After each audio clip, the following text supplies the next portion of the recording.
प्रत्यावर्तक।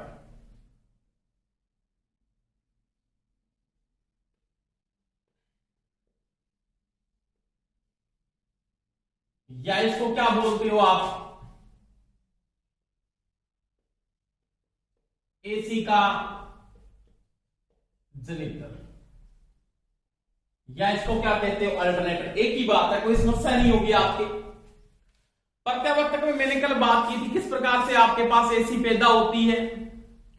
अब पैदा होने वाली एसी सप्लाई कहां पे पैदा हो रही थी, चालक में पैदा हो रही थी। कल मैंने बात की थी आपका फील्ड घूम रहा है, वहां पे बात भी करेंगे इसके बाद कि फील्ड कैसे घूमता है या आर्मेचर कैसे घूमता है। उससे पहले मैं बात कर रहा था कल अपने सर्पी वलय की बात चल रही थी। इसकी बात कर रहे थे, सर्पी वलय।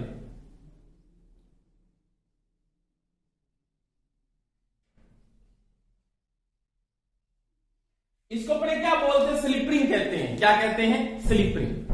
सर्पी वलय और स्लिप रिंग एक ही बात है, दोनों में कोई डिफरेंस नहीं है। यानी सर्पी वलय की बात करें चाहे किसकी बात करें, स्लिप रिंग की बात करें। अब देखो आपके पास में अगर स्लिप रिंग की बात करूं, इसको क्या लिख सकते हो, स्लिप रिंग। दोनों में कोई डिफरेंस नहीं है। सर्पी वलय और स्लिप रिंग एक ही होता, दोनों में कोई कंडीशन चेंजिंग नहीं होती। स्लिप रिंग क्या था, तो पहली बात स्लिप रिंग का काम क्या है। तो स्लिप रिंग एक ऐसी युक्ति है या सर्पी वलय एक ऐसी युक्ति है जो बिना धारा की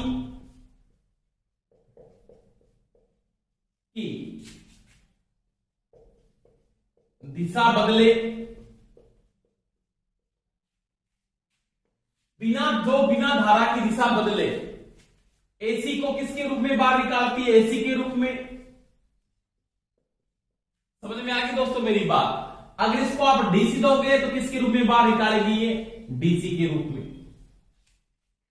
परंतु यहां पे जो अल्टरनेटर में अपने यूज कर रहे हैं स्लिप रिंग को, तो स्लिप रिंग यहां पे जो काम आ रही है वो एसी को एसी के रूप में बाहर निकालने के लिए अपने क्या लेंगे, काम में लेंगे। यानी एक प्रकार का ये रिंग होता है, इसको मुठिया या रिंग भी बोलते हैं, की बात होती है। कोई समस्या नहीं आनी चाहिए आपको।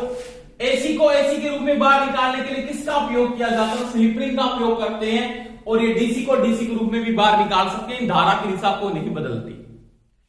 यानी बिना धारा की दिशा बदले, यानी धारा की दिशा को ये चेंज नहीं करती है, एसी को एसी के रूप में यूज की जाती है। इस जनरेटर में किसका उपयोग करते हैं, यहां पे इसका ही उपयोग किया जाता है, एसी जनित्र। यानी इस जनित्र में स्लिप रिंग का कार्य क्या आपको पूछ सकता है, तो स्लिप रिंग का काम यहां पे एसी को एसी के रूप में बाहर निकालना।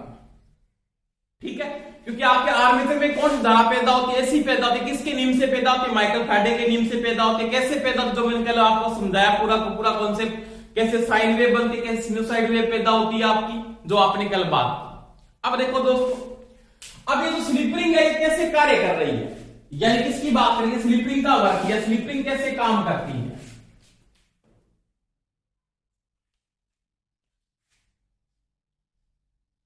एसी जनित्र यानी प्रत्यावर्तक एक ही बात है, में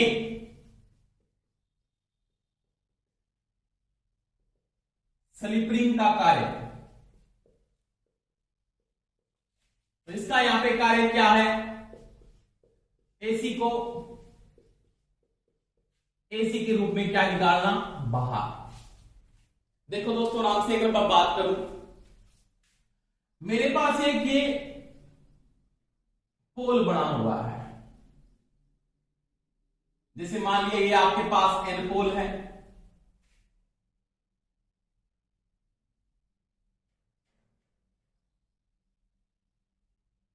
और ये आपके पास एस पोल है।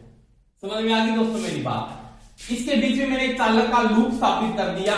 चालक का लूप का मतलब ये मैंने चालक स्थापित कर दिया ऐसे।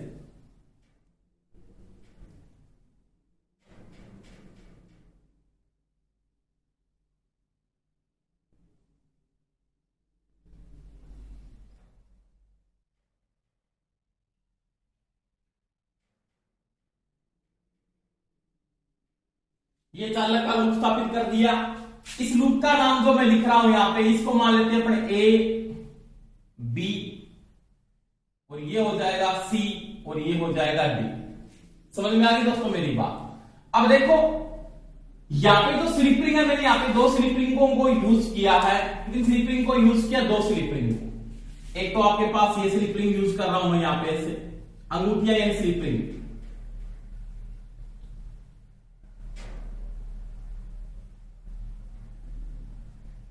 एक तो ये है और एक ये दो स्लिप रिंग मैं यहां पे यूज कर रहा हूं। इसका कॉन्टेक्ट मैंने इस अलग के साथ कर रखा है, इसका कॉन्टेक्ट मैंने इसके साथ कर रखा है। यहां पे कार्बन ग्रुप्स का यूज किया मैंने ये, और यहां पे मैंने क्या जोड़ दिया, इसके साथ लोड लगा दिया इसे।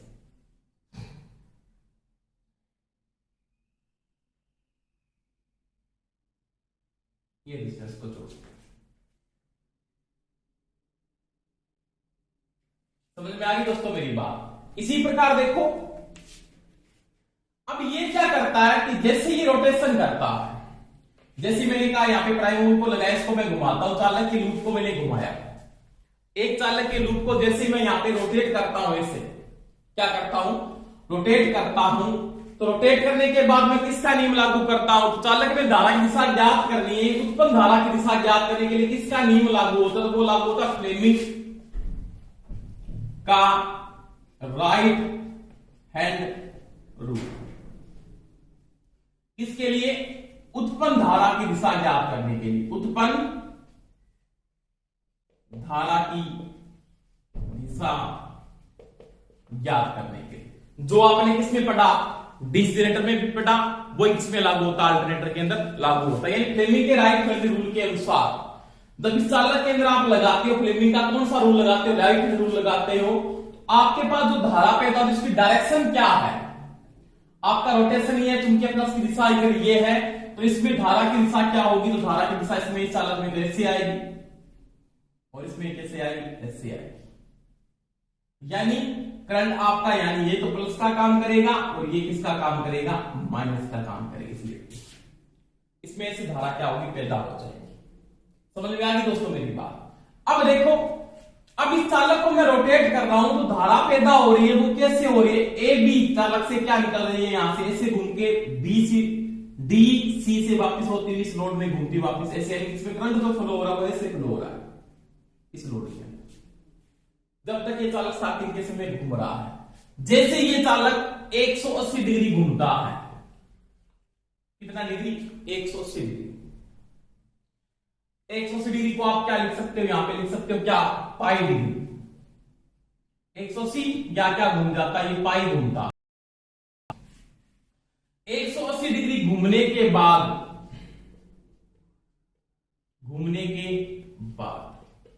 आराम से देखना दोस्तों, कोई समस्या नहीं आएगी। जैसे चालक आपका 180 डिग्री घूमता है तो घूमने के बाद पोल तो आपके पास वही रहेंगे, कोई कंडीशन चेंजिंग नहीं होगी पोलों की, तो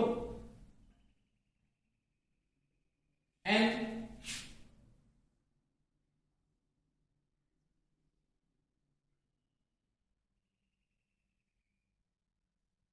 और ये एस। समझ में आ गई दोस्तों मेरी बात। वही चालक का लूप जैसे घूमता है 180 डिग्री,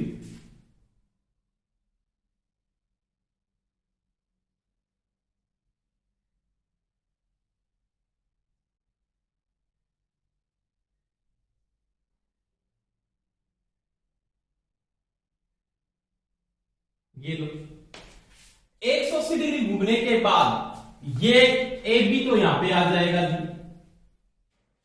समझ में आ गई बात। ये जो चालक का लूप है इसका ये जो साइड है चालक की, एक एक्टिव साइड, ये साइड आप जो यूज करिए तो आप इधर साइड में से घूम के, यानी ऐसे सिंपल सी बात है, ये कंडक्टर है, इसका अंगूठे वाली साइड को मैं ए बी साइड मानता हूं, जैसे 180 डिग्री घूमता है ऐसे चला जाता है। समझ में आ गई दोस्तों मेरी बात। ए बी यहां पे आ जाएगा और सी डी आपका यहां पे आ जाएगा, कोई दिक्कत है। 180 डिग्री घूमने के बाद अब क्या होगा, आपकी स्लिप रिंग है, एक तो आपकी यहां पे जुड़ी है, ये लो जी, एक आपकी यहां पे जुड़ी है, ये लो जी। अब देखो समझ में आ गई दोस्तों मेरी बात। वही बात है यहां पे,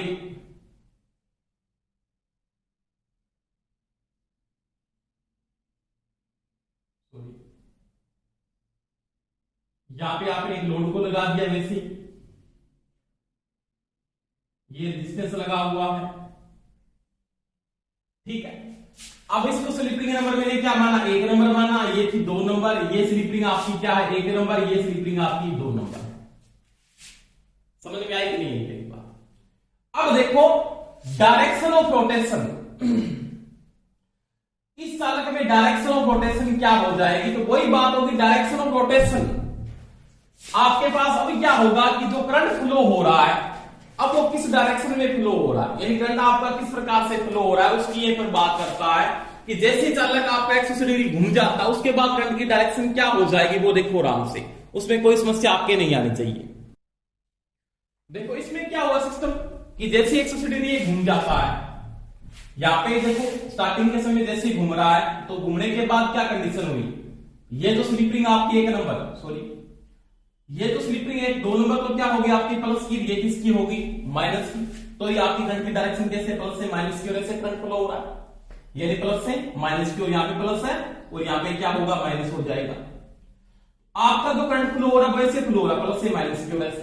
अब देखो जैसे 180 डिग्री घूम जाता है, जैसे 180 डिग्री घूम जाता है, अब ये जो स्लिप रिंग है ना ये वाली इस चालक के साथ कॉन्टेक्ट है और एस पोल के साथ क्या बन रहा है पॉजिटिव बन रहा है, देखो एस पोल के साथ यहाँ पे पॉजिटिव बन रहा है, तो अब ये किसकी हो जाएगी, ये तो हो जाएगी पॉजिटिव, ये तो क्या हो जाएगी पॉजिटिव इधर वाली, और ये क्या हो जाएगी आपकी नेगेटिव। इसमें जो करंट की डायरेक्शन से तो वही रही डायरेक्शन, तो करंट की आपके पास ऐसे ही घूमेगा करंट तो आपके पास, पर तो अब ये पॉजिटिव हो गई और ये किसकी होगी नेगेटिव, तो करंट की डायरेक्शन कैसे हो जाएगी प्लस से माइनस की वजह से, प्लस से माइनस की, यानी जो अब करंट जो फ्लो हो रहा है वो चालक के लूप में किस प्रकार से जो करंट फ्लो हो रहा है, यानी यहां पे देखो कांटेक्ट, ये कांटेक्ट आ रहा है ना, यहां से करंट देखो इससे जा रहा है, यानी प्लस से आ रहा है, प्लस इधर से आया ऐसे घूमता वापस इस प्रकार से इधर चला गया।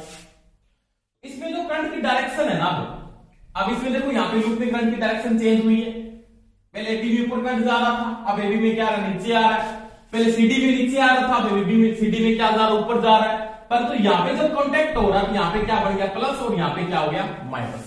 समझ में आ गई दोस्तों मेरी बात, यानी 180 डिग्री घूमने के बाद यहाँ की पोलरिटी क्या होगी चेंज होगी, इसका मतलब चालक में जो करंट फ्लो हो रहा है उसकी डायरेक्शन भी क्या होगी चेंज होगी। इसका मतलब एसी के अंदर स्लिप रिंग क्या कर रही है कि जो करंट आ रहा है उसी डायरेक्शन में क्या निकाल रही है बाहर निकाल रही है, यानी साथ में घूमता है, एक प्रकार का चालक है जो साथ में रोटेट हो रहा है, जिस प्रकार से जो करंट पैदा हो रहा है उसी रूप से ये क्या निकाले उसको बाहर निकाले। यानी सिंपल सी मैं अगर बात करूं कि मेरे पास कोई भी एक चालक है या कोई भी लोड है, अगर यहां पे सप्लाई कौन सी आती है एसी आ जाती है, कौन सी आती है एसी, इस डिस्टेंस के अंदर धारा कभी जाएगी इधर कभी जाएगी इधर कभी जाएगी इधर कभी जाएगी इधर, इस प्रकार इसमें जो इलेक्ट्रॉन फ्लो होता है वो ऐसे फ्लो होता है इस प्रकार से।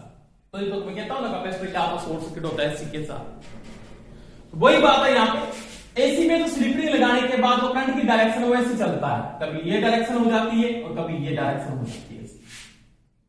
तो ये स्लिप रिंग क्या करती है कि जो पैदा हो रही है सप्लाई किसमें आर्मेचर चालकों के अंदर या आर्मेचर के चालक के लूप के अंदर, उसी सप्लाई को उसी के रूप में क्या निकालती है बाहर निकाल देती है।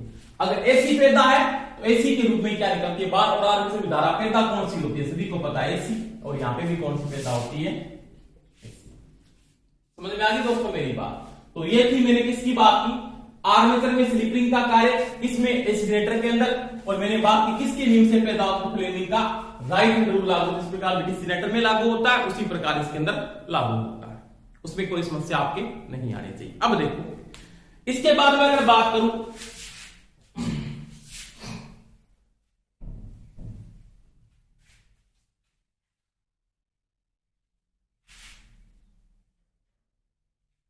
अल्टरनेटर के अंदर, इसके बाद अगर बात करोगे आप तो ये क्या कहता है कि अल्टरनेटर में घूर्णित या घूमने के आधार पर अल्टरनेटर के प्रकार, इसकी बात करेंगे घूमने के आधार पर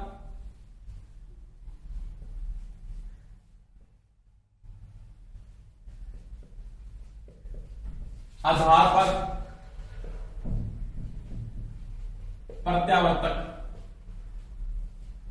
के प्रकार। समझ में आ गई दोस्तों मेरी बात। यानी घूमने के आधार पे जो मैंने कल बात की थी, घूमने के आधार पे अल्टरनेटर कितने प्रकार का होता है, वो 2 टाइप का अपने यूज करते हैं।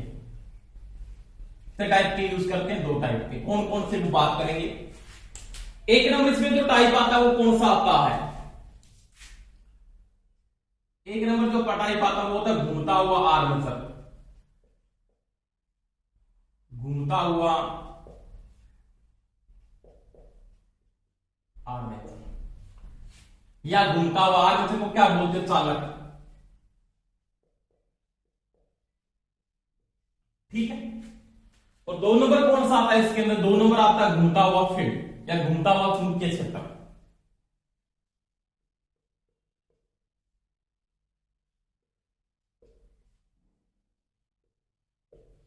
चुंबकीय क्षेत्र यानी आपका इसके अंदर क्या घूमता? फील्ड घूमता है और इसमें क्या घूमता? चालक घूमता है।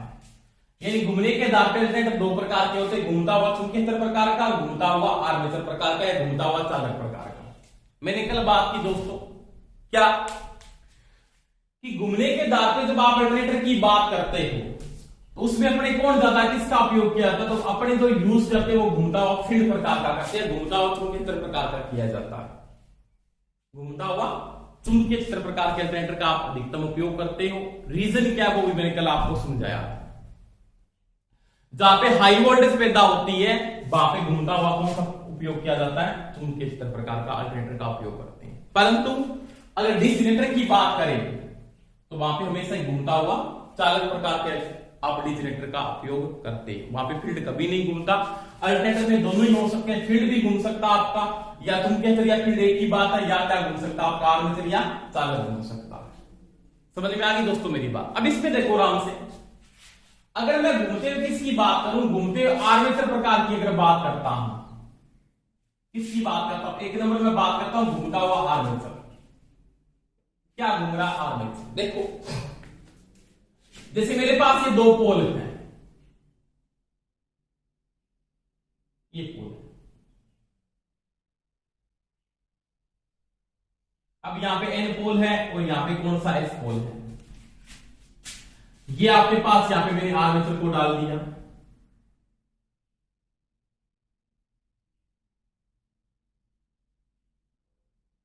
ठीक है। अब यहां पे आर्मेचर में मैंने क्या कर दी? मान ली वाइंडिंग डाल दी, ऐसे इस प्रकार से वाइंडिंग कर दी। ये वाइंडिंग इस प्रकार से वाइंडिंग कर दी और इसके बाद वहां पे क्या कर दिया? मैंने स्लिप रिंग पे कनेक्शन कर दिया ऐसे। ठीक है।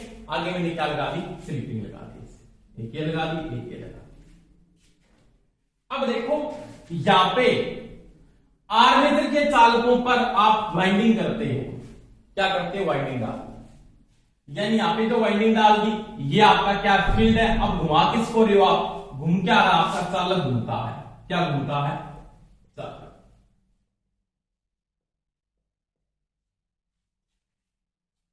अब ये जो चालक घूमता है, इस चालक को आप रोटेट करते, इसमें कौन सी धारा पैदा होगी? एसी। और यहां पे आप स्लिप रिंग का उपयोग करके, किसका उपयोग करके? स्लिप रिंग का उपयोग। उस एक सप्लाई को एसी के रूप में क्या निकाल लेते हो? बाहर निकाल लेते हो। यानी क्या करते हो कि फील्ड के बीच में जब आप चालक को घुमाते तो वो होता घूमता हुआ आर्मेचर, और ये घूमता हुआ किस प्रकार का? चालक प्रकार का अल्टरनेटर होता है, जिसके अंदर क्या होता है? आपकी फील्ड तो स्थिर रहती है। इसमें क्या होता है? नॉर्मल सी बात होती है कि फील्ड वाइंडिंग क्या रहती है? स्थिर रहती है। या चुंबकीय क्षेत्र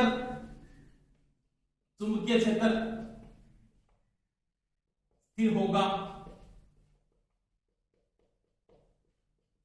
आर्मेचर या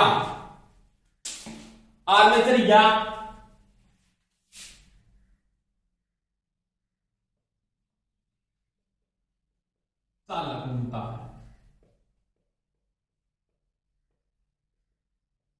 समझ में आ गई दोस्तों मेरी बात। यानी आर्मेचर या चालक को मैं क्या करता हूं? यहां पे रोटेट करता हूं। फील्ड आपका क्या रहता है? चुंबकीय क्षेत्र आपका क्या रहता है? बिल्कुल स्थिर रहता है। समझ में आ गई दोस्तों मेरी बात। अब देखो आराम से, अब यहां पे जब आपका क्या घूमता? आर्मेचर घूमता है, तो वहां पे अगर सिंगल फेज की सप्लाई निकालनी है आपको तो कितनी स्लिप रिंग लगेगी? 2 फेज निकालने कितनी स्लिप रिंग लगेगी? 3 फेज निकालने कितनी स्लिप रिंग लगेगी? और आपके पास 3 फेज में कनेक्शन स्टार का या डेल्टा का है तो कितनी स्लिप रिंग लगेगी? ये चीज का ध्यान रखना। अगर मेरे को यहां पे क्या निकालना है, सिंगल फेज की सप्लाई निकालनी है, क्या निकालनी है, सिंगल फेज। एक कला में स्लिप रिंग की आवश्यकता, एक कला में कितनी स्लिप रिंग की आवश्यकता होगी, एक कला में आपके पास 2 स्लिप रिंग की आवश्यकता होगी, 2 स्लिप रिंग। किसके लिए, एक तो फेज के लिए और एक किसके लिए, न्यूट्रल के लिए। और 2 फेज के अंदर क्या होगा, 2 कला में कितनी आवश्यकता होगी, 2 कला में आपके पास 2 स्लिप रिंग की आवश्यकता होगी। अब देखो 3 कला में या 3 फेज के अंदर कितनी स्लिप रिंग की आवश्यकता होगी, वो आपको कनेक्शन देखना पड़ेगा कि आपने आर्मेचर में कौन सी वाइंडिंग डाल रखी है। अगर आपके पास आर्मेचर में कौन सी वाइंडिंग है, स्टार की वाइंडिंग है, कौन सी वाइंडिंग है, 3 फेज में अगर स्टार की वाइंडिंग है, कौन सी वाइंडिंग है, स्टार की, यानी इसके अंदर जो वाइंडिंग डाल रखी है ना, वो स्टार वाइंडिंग डाल दी है इससे आपने, ये डाल। तो 3 तो फेस हो गए आर वाई बी, और एक क्या हो गया, न्यूट्रल। यानी क्या होगा, आर वाई बी 3 तो फेस हो जाएंगे, एक क्या हो जाएगा, न्यूट्रल। ये न्यूट्रल आर वाई और बी 3 फेस हो जाएंगे। तो उस समय आपको कितनी स्लिप रिंग की आवश्यकता होगी, उस समय आपको 4 स्लिप रिंग की आवश्यकता होगी। कितनी, 4 स्लिप रिंग यहां पे आपको लगानी पड़ेगी। किस कनेक्शन के अंदर, 3 कला स्टार वाइंडिंग के अंदर जब आपका क्या घूमता है, चालक घूमता है या आर्मेचर घूमता है, तो आपको 4 स्लिप रिंग की आवश्यकता होगी। ये चीज का दिमाग में सेट कर लेना। समझ में आ गई मेरी बात। 3 तो फेस निकालने पड़ेंगे आपको बाहर, और एक उसके साथ क्या निकालना पड़ेगा, न्यूट्रल। अब देखो, अगर यहां पे आपके पास 3 कला में, 3 कला संयोजन के अंदर आपका क्या घूमता है, आर्मेचर या चालक घूमता है, और वाइंडिंग कौन सी है, आपको वाइंडिंग दे देता है डेल्टा, डेल्टा वाइंडिंग है। कौन सी है, डेल्टा। तो डेल्टा वाइंडिंग कितनी स्लिप रिंग की आवश्यकता होगी, उस समय आपको 3 स्लिप रिंग की आवश्यकता होगी, 3 स्लिप रिंग की आवश्यकता। अब आप कितनी स्लिप रिंग का उपयोग करोगे, 3 स्लिप रिंग का यूज करो। समझ में आ गई मेरी बात। तो नॉर्मल सी बात है, जब आपका आर्मेचर घूमता है, नॉर्मल अल्टरनेटर में आपका आर्मेचर जब घूमता है, तो आप कौन सा कनेक्शन ज्यादा यूज करते हैं, नॉर्मली जो यूज किया जाता है वो कौन सा करके चलते हैं, वो स्टार का कनेक्शन ज्यादा यूज किया जाता है। वहां पे 3 फेस, उसके साथ न्यूट्रल का उपयोग होता है, क्योंकि न्यूट्रल आप यूज करते हो वहां पे सिंगल फेस सप्लाई के साथ। तो वही बात है, यहाँ पे एक चीज का ध्यान रखना, एक कला में आपको 2 स्लिप रिंग की आवश्यकता होगी, जब आपका क्या घूमता है, चालक घूमता है। 2 कला में 2 स्लिप रिंग की आवश्यकता होगी। 3 कला में स्टार की वाइंडिंग है तो 4 स्लिप रिंग की आवश्यकता होगी। डेल्टा वाइंडिंग है तो 3 स्लिप रिंग की आवश्यकता होगी। परंतु ध्यान रखना दोस्तों, एक बात नोट लगा के दिमाग में सेट कर लेना, आपको अगर कोई ये पूछ लेता है एक प्रत्यावर्तक में अधिकतम कितनी स्लिप रिंग की हो सकती है, एक प्रत्यावर्तक में अधिकतम कितनी स्लिप रिंग हो सकती है, बताओ। 2 3 4 5 6 कितनी स्लिप रिंग हो सकती है एक प्रत्यावर्तक में, या एक एसी जनित्र में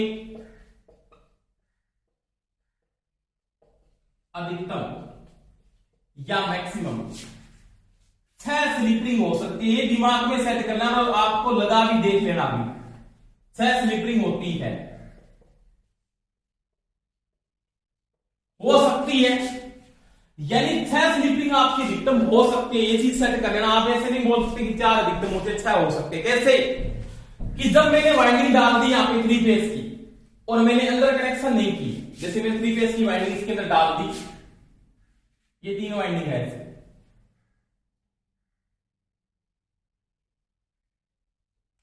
अंदर मैंने कनेक्शन नहीं किए, तो मैं क्या करूंगा, 1 2 3 4 5 और 6, यहां पे 6 स्लिप रिंग की सहायता से इसके क्या कर लेता हूं, बाहरी कनेक्शन कर लेता हूं ऐसे। समझ में आ रही कि नहीं आ रही मेरी बात, दोबारा से फिट करना, आराम से देखना, यहां पे बना के दिखा देता हूं आपको। आपका ये आर्मेचर है मान लिया, नॉर्मल से समझना आराम से, ठीक है। ये आर्मेचर है, इसे मैंने यहां पर 3 वाइंडिंग डाल दी, ये 3 वाइंडिंग है, 1 2 और 3, ये 3 वाइंडिंग डाल दी। अब 3 वाइंडिंगों के 6 सिरे हैं और आपने अंदर कनेक्शन ना करके बाहर कनेक्शन किया, तो आपने यहां पर 3 स्लिप रिंग का यूज कर लिया, 6 स्लिप रिंग, 2 3 4 5 और 6। आप 6 स्लिप रिंग का अधिकतम उपयोग कर सकते हो, जिसका कनेक्शन आप यहां से बाहर कर सकते हो, स्टार बना लो, चाहे यहां से आप बाद में, और चाहे क्या बना लो, डेल्टा। परंतु प्रश्न कैसे पूछेगा कि एक प्रत्यावर्तक में अधिकतम कितनी स्लिप रिंग हो सकती है, तो 6 स्लिप रिंग हो सकती है, 4 मत कर देना। ये दिमाग में सेट कर लेना कि जब आप कनेक्शन क्या कर रहे हो, बाहर से कर रहे हो, आपकी वाइंडिंग के अंदर से कनेक्शन नहीं जुड़ा, स्टार डेल्टा अंदर से नहीं बना, स्टार डेल्टा आप क्या बना रहे हो, बाहर से बना रहे हो, तो वहां पर कितनी स्लिप रिंग की आवश्यकता होगी, आपके पास 6 स्लिप रिंग की आपको आवश्यकता हो सकती है। परंतु वो अगर प्रश्न में यहाँ पे ये पूछ लेता, आपको क्या पूछ लेता है कि 3 कला प्रत्यावर्तक है, 3 कला प्रत्यावर्तक है और उसकी वाइंडिंग कौन सी है, डेल्टा वाइंडिंग है, उसमें कितनी स्लिप रिंग की आवश्यकता होगी, तो आप बोलोगे 3 स्लिप रिंग की आवश्यकता होगी, क्योंकि उसने डेल्टा का कनेक्शन कर रखा है अंदर, वो बता रहा है कि वाइंडिंग कौन सी है, डेल्टा वाइंडिंग है।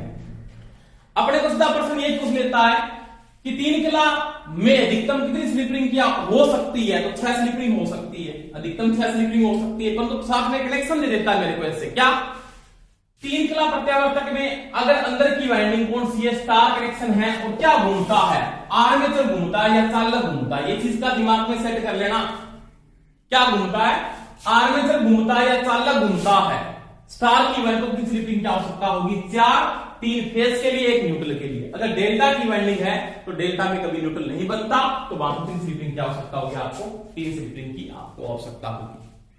कोई समस्या यहां तक, मेरे ख्याल से कोई समस्या नहीं होनी चाहिए आपके यहां तक। तो ये दोस्तों मैंने किसकी बात की, जिसके अंदर आपका क्या घूमता है, आर्मेचर या चालक घूमता है। उसके बाद देखो 2 नंबर इसमें बात करें, इसमें कोई समस्या नहीं, साथ साथ में नोट करते जाना, और मेरे ख्याल से कोई समस्या भी नहीं आनी चाहिए आपको।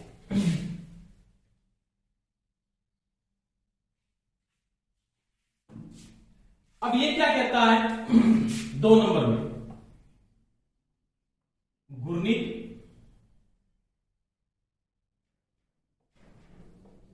घूर्णित चुंबकीय क्षेत्र प्रकार का प्रत्यावर्तक, यानी क्या घूमती है, आपकी फील्ड घूमती है, यहां पे क्या घूमती है, इसको आप बोल सकते हो क्या घूम रही है, आपकी फील्ड घूम रही है, घूर्णित क्या है, फील्ड है। ये सिंपल मैं बात करूं तो मेरे पास मान लीजिए अल्टरनेटर है, क्या है, अल्टरनेटर, ठीक है,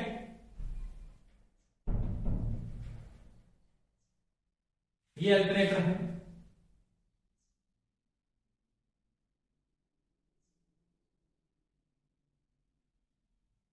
ये इसका क्या मैंने बना दिया, स्टेटर बना दिया, यानी 12वां पार्ट है वो इसका क्या अल्टरनेटर है, और उसका वो किसको यूज कर रहा हूं, स्टेटर को यूज कर रहा हूं, किसको यूज कर रहा हूं, स्टेटर को।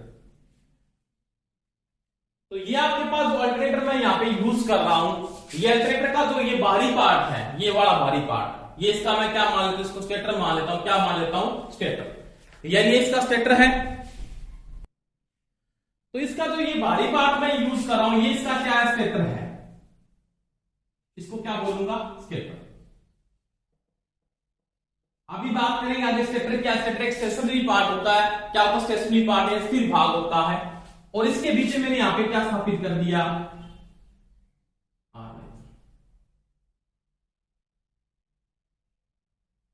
इसको बोलूंगा रोटर, क्या डाल दिया मैंने, ये रोटर है। अब देखो स्टेटर के ऊपर मैंने क्या कर दिया, आर्मेचर वाइंडिंग कर दी, यहां पे कौन सी डाल दी, आर्मेचर वाइंडिंग, ठीक है। तो स्टेटर पे कौन सी वाइंडिंग कर देता हूं, स्टेटर पे हो जाती है आर्मेचर वाइंडिंग, स्टेटर पर आर्मेचर वाइंडिंग स्थापित की जाती है,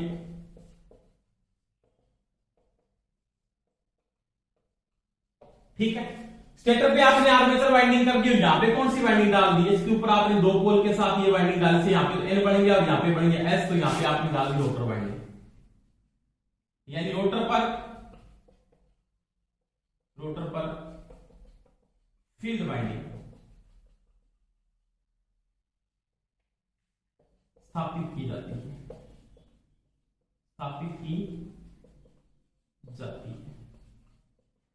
समझ में आ गई दोस्तों मेरी बात। अब देखो आराम से, कोई समस्या नहीं है, आपने स्टेटर के ऊपर तो आपने वाइंडिंग कौन सी डाल दी, आर्मेचर वाइंडिंग को स्थापित कर दिया। ये जो आर्मेचर के चालक इलेक्ट्रोमोटिव फोर्स को जो पैदा करेंगे वो स्टेटर पे डाल दी मैंने, फील्ड पे कौन सी डाल दी, रोटर पे कौन सी वाइंडिंग को स्थापित कर दिया, रोटर को पूरे मैंने फील्ड वाइंडिंग को स्थापित कर दिया। समझ में आ गई बात। अब जैसे ही रोटर घूमता है, ये घूमेगा तो ये फील्ड वाइंडिंग क्या करेगी, इसके फील्ड वाइंडिंग का जो फ्लक्स है वो स्टेटर वाइंडिंग पर स्थापित आर्मेचर वाइंडिंग का फ्लक्स का अंतर यहां पे क्या होगा, आर्मेचर वाइंडिंग के अंदर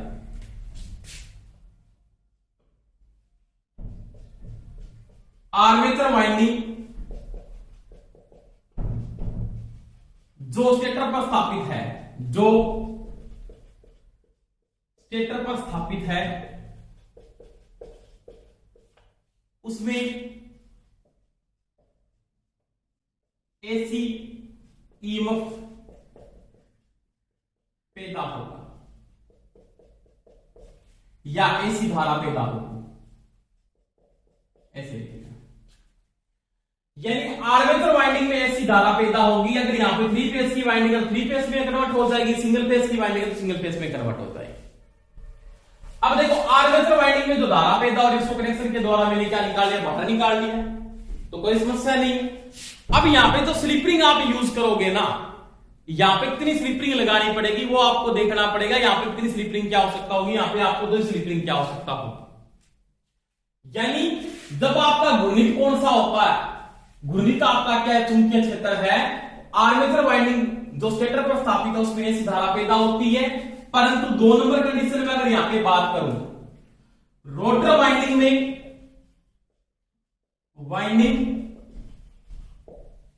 को डीसी सप्लाई 2 स्लिप रिंग की सहायता से, स्लिप रिंग की सहायता से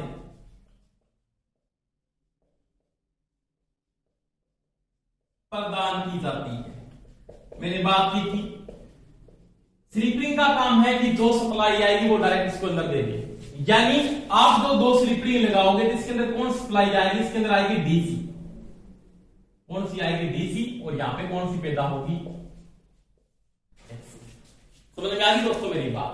तो रोटर वाइंडिंग में जो डीसी सप्लाई पैदा होती है वो 2 स्लिप रिंग की सहायता से अपने क्या निकाल लेते हैं, बाहर निकाल लेते हैं। अब चाहे यहां पे जब आपका क्या घूमता है, आपका चुंबकीय क्षेत्र घूमता है, तो चाहे आपके पास सिंगल फेज का अल्टरनेटर हो, चाहे क्लिंकला का हो, चाहे कनेक्शन स्टार का हो, चाहे किसका हो, डेल्टा का हो, आपके पास जो अधिकतम स्लिप रिंग लगती है या न्यूनतम जो स्लिप रिंग लगती है, अधिकतम व न्यूनतम, अधिकतम व न्यूनतम 2 ही स्लिप रिंग की आवश्यकता होगी, 2 ही स्लिप रिंग की आवश्यकता होगी। ये दिमाग में सेट कर लेना। जब क्या होता है, आपका क्या घूमता, चुंबकीय क्षेत्र घूमता है, और अधिकतर आप इसका उपयोग करते हो, इसका उपयोग करते हो, घूर्णित चुंबकीय क्षेत्र प्रकार के अल्टरनेटर का आप अधिकतम क्या करते हो, उपयोग करते हो। दोबारा से रिपीट कर रहा हूं मैं, स्टेटर जो स्टेशनरी पार्ट है उसके ऊपर आप आर्मेचर वाइंडिंग को स्थापित कर दोगे। आपके पास जो रोटर है, रोटर के ऊपर आप फील्ड की वाइंडिंग स्थापित कर दोगे। फील्ड की वाइंडिंग को एक्साइट करने के लिए यहां पे आपको फील्ड को एक्साइट करना पड़ेगा, इस रूप से करना पड़ेगा, क्योंकि अधिक मान के उच्च मान के जो अल्टरनेटर बनते हैं उसमें क्या घूमता, आपका फील्ड ही घूमता, रोटर को नहीं घुमाया जाता। क्या घूमता है, फील्ड घूमता है। आपका यहां पे जब फील्ड घूमता है, क्या घूमता है, फील्ड घूमता है, तो आपको 2 स्लिप रिंग की आवश्यकता होती है। पहली बात तो ये नोट कर लेना दिमाग में। दूसरी बात मैं अगर यहां पे कहता हूं कि अगर फील्ड घूमता है तो आपको एक्साइटर की आवश्यकता हो, यानी फील्ड को उत्तेजित करने के लिए इसको 3 नंबर यहां पे नोट करके लिख देता हूं, फील्ड वाइंडिंग को उत्तेजित करने के लिए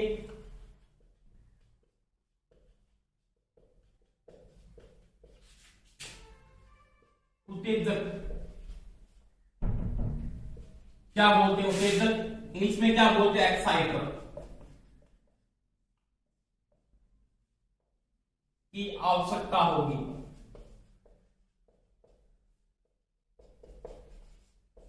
और जिसके रूप में कौन जनरेटर आप यूज करते हो, डीसी का, या तो कौन सा होता है, एक्साइटर के रूप में।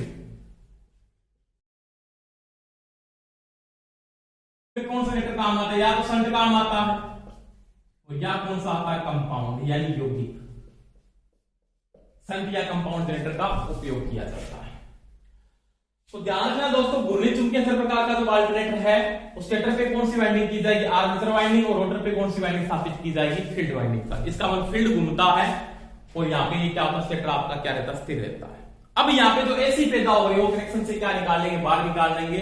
अब आपके पास यहाँ पे इस कंडीशन के अंदर, चाहे आपके पास अल्टरनेटर ये क्या सिंगल फेज का, चाहे 3 फेज का, चाहे स्टार कनेक्शन, चाहे डेल्टा कनेक्शन है, आपको अधिकतम और न्यूनतम कितनी स्लिप रिंग की आवश्यकता होगी, 2 ही स्लिप रिंग की आवश्यकता होती है।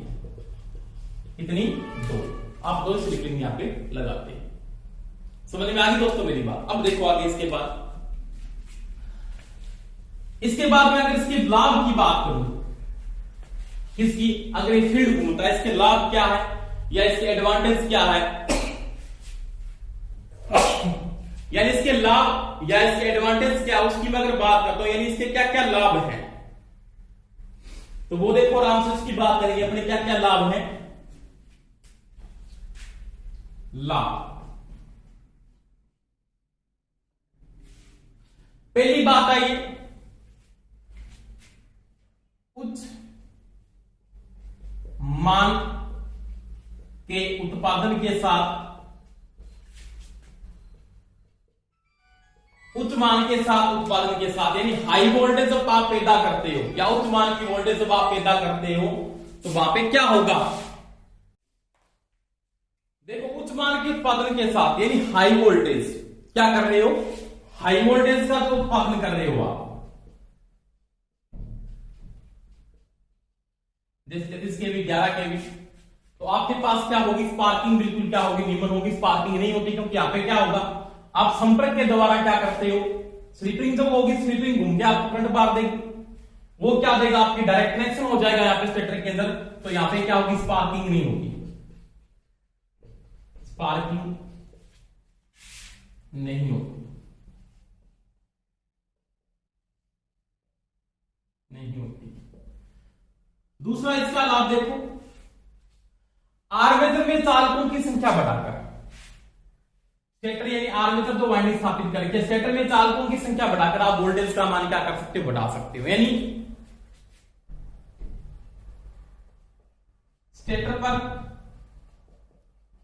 चालकों की संख्या, चालकों की संख्या बढ़ाकर ईएमएफ बढ़ा सकते हैं।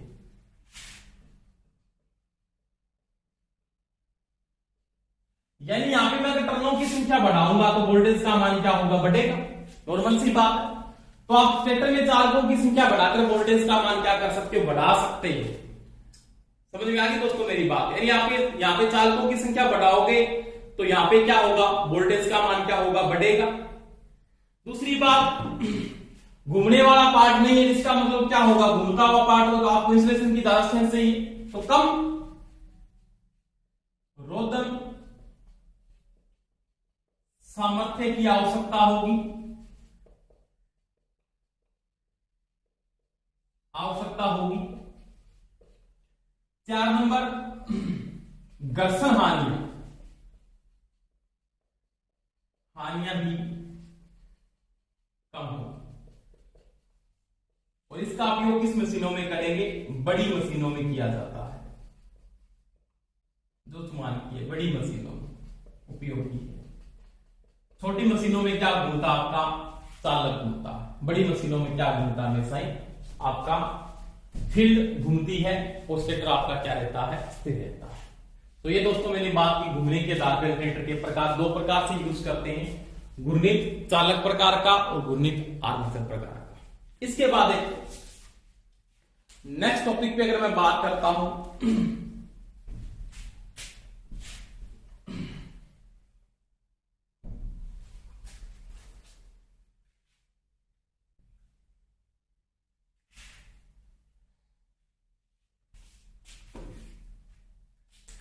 प्रत्यावर्तक की आवृत्ति।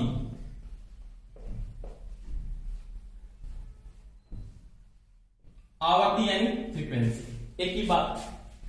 अब मैंने क्या बात की थी कि मेरे पास एक चालक है, ये फील्ड वाइंडिंग स्थापित कर दी ऐसे मैंने।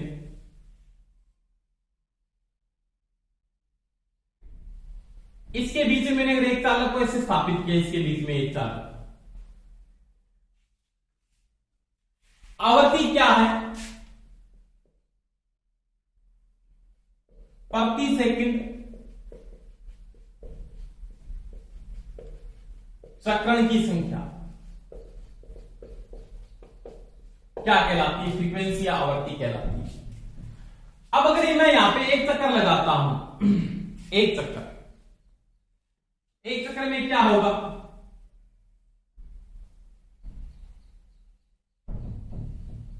यानी 0 से जब 360 डिग्री का चक्रण होता है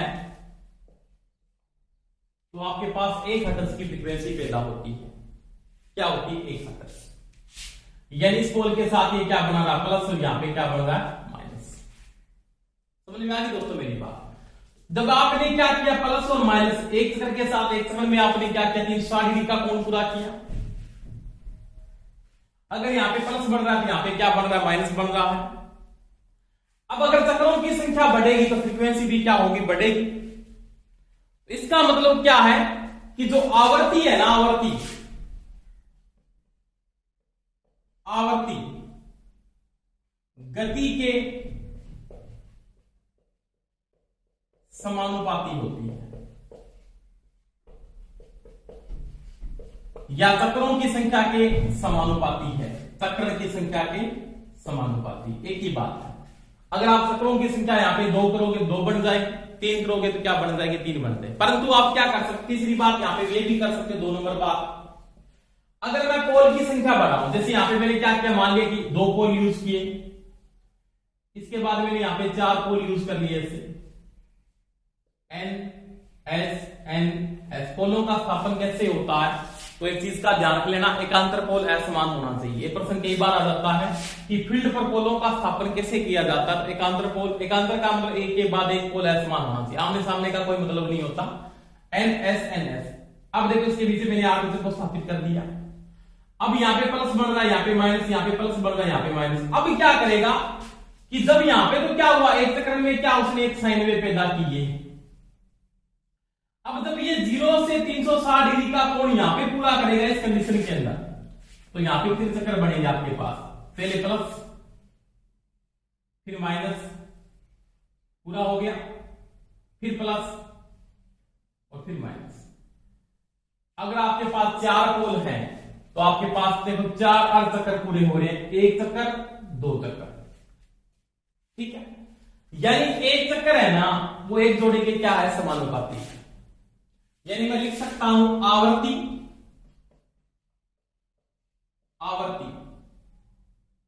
ध्रुवों के जोड़ों की संख्या के समानुपाती है। जैसे मैंने यहां पे 4 बना, जैसे आपके पास ये पोल बना दी मैंने, ये आर्मेचर आपके पास मान लिया 1 2 3 4 5 6 7 8। अब देखो यहां पे अगर 8 है ना, तो यहां पे भी साइकिल बनी है, वो देखो जैसे N S N S N S N S 1 2 3 4, ये 4 साइकिल पूरी हो, ठीक है। तो पोलों की जोड़ों की संख्या की क्या है? समानुपाती है। तो फ्रीक्वेंसी बराबर ये लिखा जाता है बराबर क्या होता है? P/2 इंटू में क्या होता है? पर तो यहां पे N क्या होती है? वो होती है RPS, राउंड पर सेकंड। अगर ये N क्या RPM में है तो ये बराबर क्या लिखा जाता है? PN/2 into 60। तो यहां पे इसमें क्या होगा? N किसमें होगी? तो वो होगी RPM। यानी F बराबर मैं ये भी लिख सकता हूं PN/120। तो ये चीज का ध्यान रख लेना। फ्रीक्वेंसी पोलों की जोड़ों की संख्या के समानुपाती है और गति के भी क्या होती है? समानुपाती होती है। समझ में आई दोस्तों मेरी बात? तो ये मैंने किसकी बात की? आवृत्ति की।